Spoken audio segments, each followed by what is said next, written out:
Olá, estou de volta, eu sou Adriana Torres e esse é o terceiro vídeo que eu estou fazendo para uma série, né, sobre o autismo e sobre como apoiar, né, o seu filho ou sobre como ajudar você mesmo nas dificuldades do dia a dia que surgem, como eu sempre falo, por conta do ambiente que o cerca e não pela sua condição neurodiversa. Uma das coisas que mais me perguntam professores, educadores é: como lidar com a criança autista? Bem, a primeira coisa que eu respondo normalmente é: crianças autistas são crianças autistas. Assim como crianças neurotípicas são crianças, gostam de brincar, de correr, né? Algumas gostam de doce, outras não. Algumas gostam de abraços, outras não. Essa é a primeira conclusão que você deve chegar. Um autista criança é, acima de tudo, uma criança. Em segundo lugar, vamos falar sobre o funcionamento do cérebro do autista, que é diferente do cérebro neurotípico, né? O autista recebe, processa e responde a determinadas informações de uma maneira diferente do cérebro neurotípico. E isso pode, né, causar algumas dificuldades em um mundo neurotípico, cheio de pessoas neurotípicas que pensam, sentem e agem de uma forma diferente. Isso vai causar, vai levantar barreiras, né? Não o autismo vai levantar, mas essa interação do autista com o neurotípico vai criar barreiras, né? Na comunicação, na interação social. E para se ajudar, né? Para facilitar viver nesse caos que é o mundo, o autista cria estratégias, né? Estratégias que podem ser movimentos repetitivos, né? Ou mesmo interesses bem restritos, que são os hiperfocos, ou interesses especiais que fazem com que ele se concentre bastante, né? E consiga tentar isolar todo esse caos que está fora dele.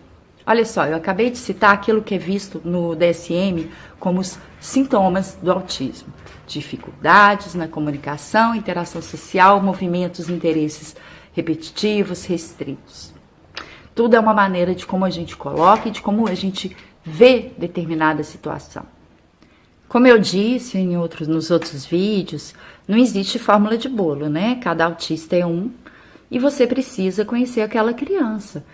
Ele é hiper ou hiporresponsível? Ele foge dos estímulos ou ele busca estímulos o tempo inteiro? Ele tem seletividade alimentar ou ele come de tudo? Ele come muito rápido, mal engole a comida, ou ele é mais cuidadoso, né? Ele gosta que separe a comida toda no prato, ou ele come tudo misturado? Ele tem alguma condição coexistente? Ele tem epilepsia, ele tem hiperatividade, ele tem deficiência intelectual? Quem é aquele autista que você está lidando? Essas respostas não têm... Essas perguntas não têm respostas individuais, né? Cada um vai saber de si. Leon é uma criança muito alegre, muito simpática, que fala muito, muito, muito, principalmente dos seus interesses especiais, que desde pequenininho são luzes, fogo, destruições, planetas. Agora ele está muito, muito focado na questão do Titanic, tá? Ele tem uma seletividade alimentar extrema, e ao mesmo tempo ele tem uma coordenação motora fina que não é boa, igual a minha, tá? Existem autistas que têm ótima coordenação motora fina, que são desenhistas, que são artistas. Não é o caso do Leon, não é o caso do meu, né? Mas ele é um estrategista, assim como eu, sabe? É uma criança que vai saber planejar muito bem, porque ele sabe direitinho, né, como traçar as rotas dele, o que ele quer fazer. Outro dia, inclusive, chegou um desenho dele da escola, que era um plano de fuga que ele tinha da escola. Ele também adora interagir, né? E ele já descobriu no último ano que ser engraçado é bom para a interação dele. Ele não gosta que ri dele de uma forma debochada, mas ele gosta que quando ele faz uma palhaçada as pessoas riem. Então, ele gosta de ser divertido.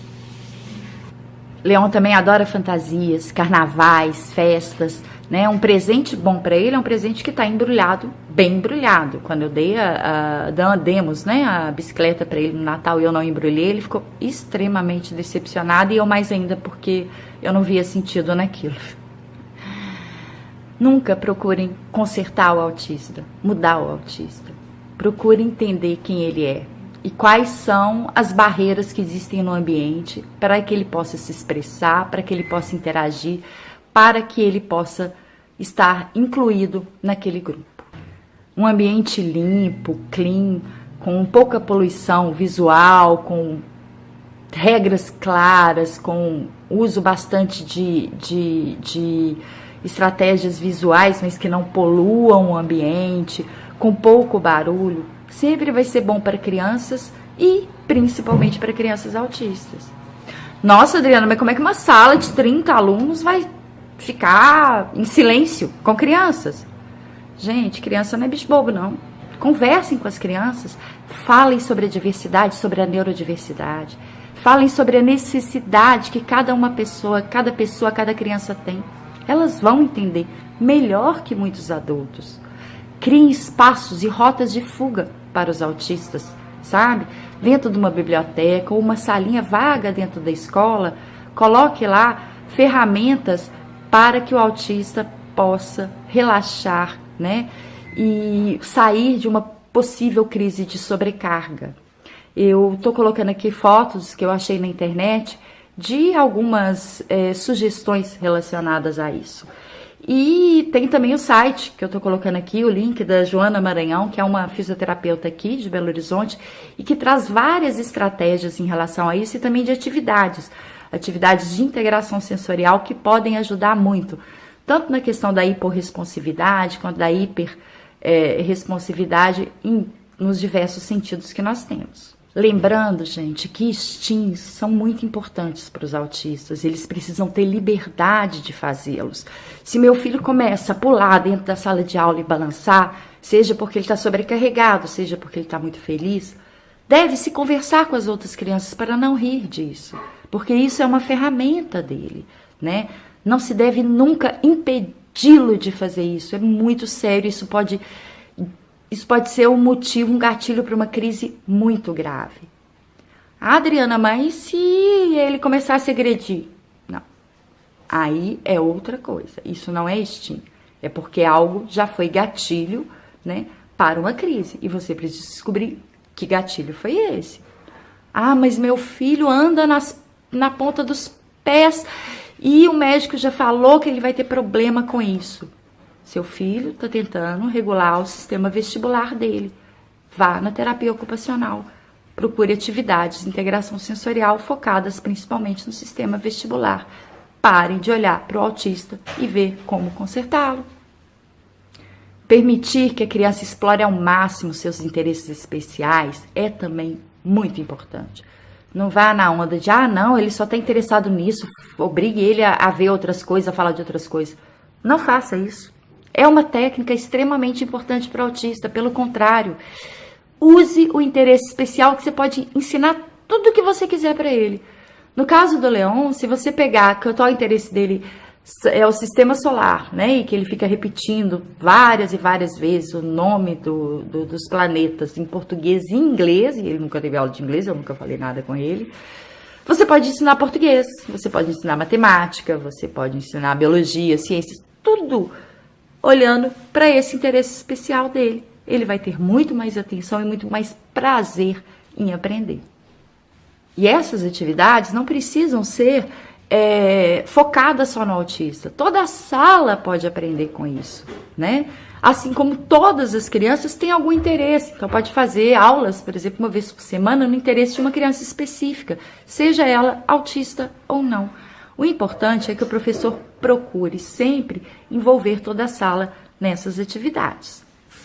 Bem, eu estou falando muito da questão sensorial. E a comunicação, né? A interação sensorial, a interação social.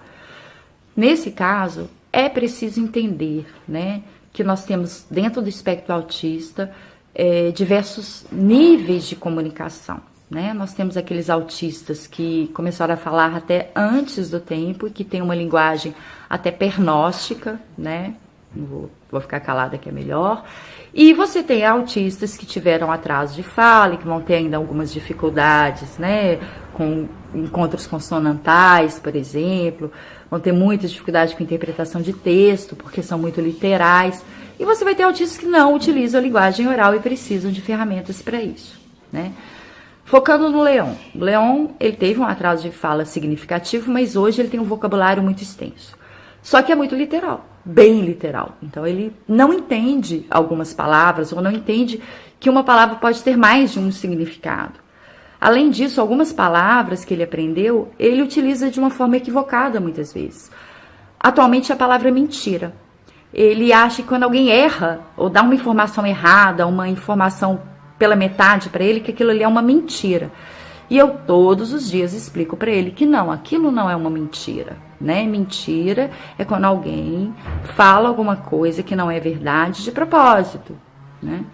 Mas eu tento explicar isso para ele todos os dias. E é assim mesmo, tem coisas que eu falei 1, 10, 50, 100 vezes até ele conseguir entender. Faz parte.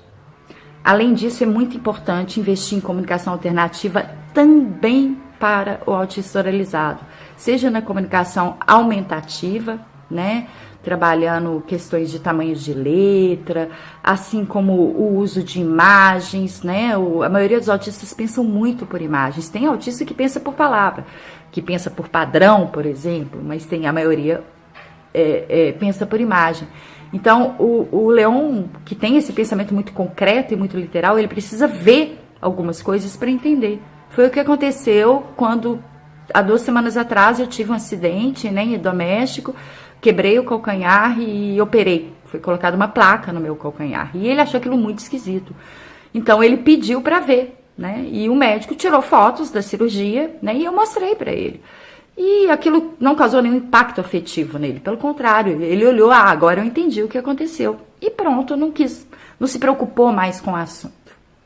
No mesmo caso, quando você está ensinando coisas muito abstratas, é importante dar concretude, tangibilizar conceitos, né? Quando eu que estudei marketing, a gente estuda muito isso, quando a gente trabalha a questão de tangibilizar serviços, né? Que serviços não são vistos como produtos.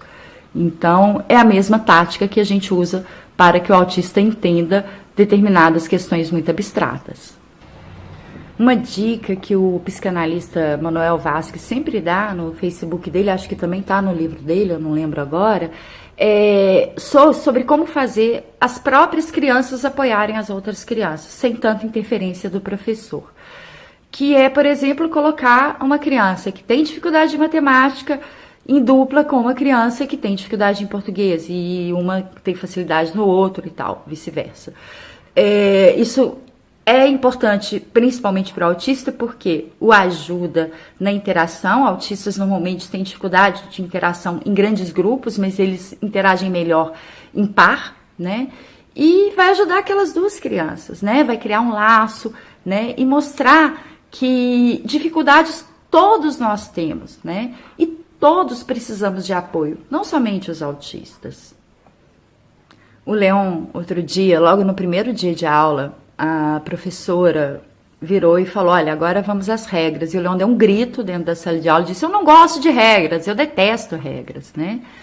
E, na verdade, quando ele chegou em casa, eu conversei com ele e perguntei, mas, Leon, a gente faz combinados todos os dias, por que você não gosta de regras? Ele, não, combinados eu gosto, regras que eu não gosto. E é isso, né? Combinados são coisas horizontais, regras vêm de cima para baixo. Regras que não têm sentido para autistas não serão absorvidos.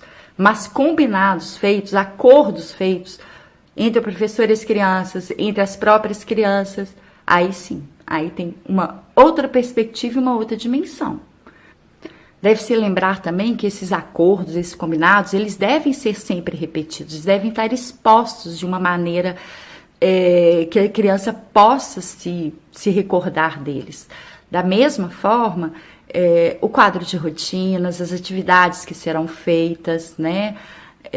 Tudo isso pode estar descrito tanto na escola quanto na casa daquela criança, para que ela se sinta mais confortável, né? Sabendo o que tem pela frente como que vai ser o dia dela.